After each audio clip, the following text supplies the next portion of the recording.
Pawan YS షర్మిలకు కాంగ్రెస్ ప్రభుత్వం AP బాధ్యతలు అప్పగించింది. సో ఈ నెల 21న ఆమె అధికారికంగా బాధ్యతలు స్వీకరించనున్నారు. సో ఈ నేపథ్యంలో ఆమె ఫస్ట్ గా రాజశేఖర్ రెడ్డి ఘాటుకు వెళ్లి అక్కడ ఆయన సమక్షంలోనే అక్కడ సమాధి దగ్గరే ఆమె బాధ్యతలు చేపట్టనున్నట్లుగా తెలుస్తోంది. దీనికి సంబంధించి షర్మిల అభిమానులు కానీ కార్యకర్తలు కానీ అక్కడికి చేరుకునే అవకాశం కూడా కనిపిస్తుంది. అండ్ తర్వాత 21 తర్వాత ఏంటి కార్యాచరణ, సో ఏం చేయబోతున్నారు, సో ఏ విధంగా ఏపీలో ముందుకు వెళ్ళాలి, సో షర్మిలని ఏ విధంగా ముందుకు కదిలించాలి, సో వైసీపీ పైన ఏ విధంగా ప్రచారం అనేది ఏ విధంగా చేయాలి, ఈ కోణంలో ఆలోచన అనేది 21 తర్వాత చేస్తారు అనేది అర్థమవుతోంది.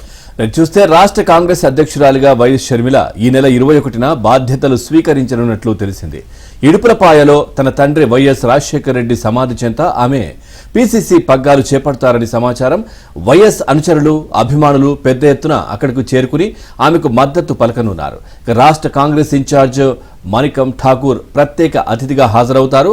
కేంద్ర మాజీ మంత్రులు, మాజీ ఎంపీలు, మాజీ ఎమ్మెల్యేలు, వర్కింగ్ కమిటీ సభ్యులు, సీనియర్ నేతలు పాల్గొంటారు.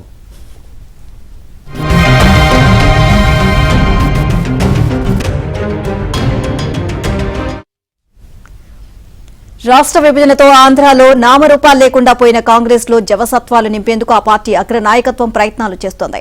కర్ణాటకలో డీకే శివకుమార్ ను కేపీసీసీ అధ్యక్షుడిగా నియమించిన ఏఐసీసీ తెలంగాణలో రేవంత్ రెడ్డికి పగ్గాలు అప్పగించి అనూహ్యంగా అధికారం కైవసం చేసుకుంది.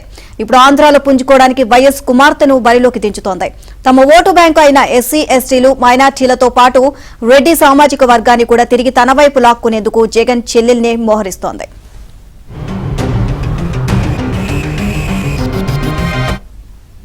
ఇక కుమారుడు రాజారెడ్డి వివాహ పత్రికను తండ్రి సమాధిపై ఉంచిన తర్వాతే తాడేపల్లి వచ్చి అన్నను ఆహ్వానించిన ఆమె అక్కడి నుంచి ఢిల్లీ వెళ్లి కాంగ్రెస్ లో చేరిన విషయం మనం చూసాం. ఇక ఫిబ్రవరి 17న ఆమె కుమారుడి పెళ్లి, నేడు హైదరాబాద్ లో నిశ్చితార్థ వేడుక జరగనున్నారు.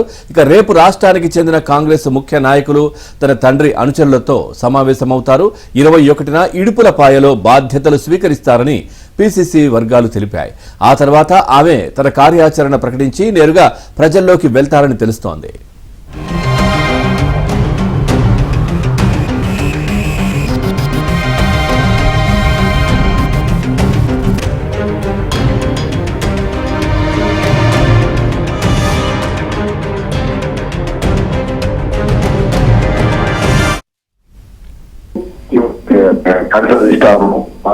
అధ్యక్షులు అయితే నేపథ్యంలో కొంత కార్యక్రమాలకు దూరంగా ఉంటారు.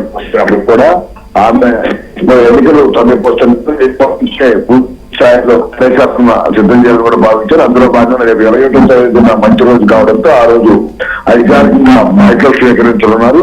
అయితే ఆ వైఎస్ రాజశేఖర రెడ్డి ఇడుపులపాయల సమాధి వద్ద ముందు నివాళులు అర్పించిన తర్వాత మైకులు స్వీకరిస్తారు. ఈ కార్యక్రమంలో ఏఐసీసీ కాంగ్రెస్ నాయకులు అలాగే రాష్ట్ర నాయకులు కూడా పాల్గొంటున్నారు.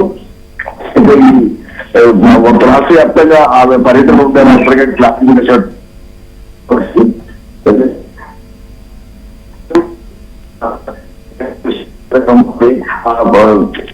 చాలా మంది కూడా జగన్మోహన్ రెడ్డి మద్దతు చేయటం, తద్వారా కాంగ్రెస్ ఓటు దాన్ని పూర్తిగా చేరుతున్నా కానీ కాంగ్రెస్ ను పూర్తిగా నష్టం చేసేందుకు జగన్ వ్యవహరించారన్నది కనిపిస్తా ఉంది. ఈ పరిణామాల నేపథ్యంలో మళ్ళీ వైఎస్ వారసురాలుగా షర్మిలకు బాధ్యతలు అప్పగించడం కూడా రాజకీయంగా పెద్ద చర్చ నడుస్తా ఉంది.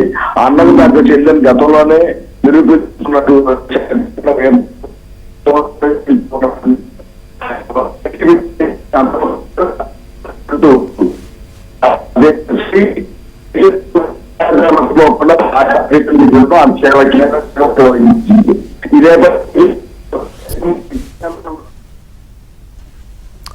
Right, thank you Prasad, thanks for the updates.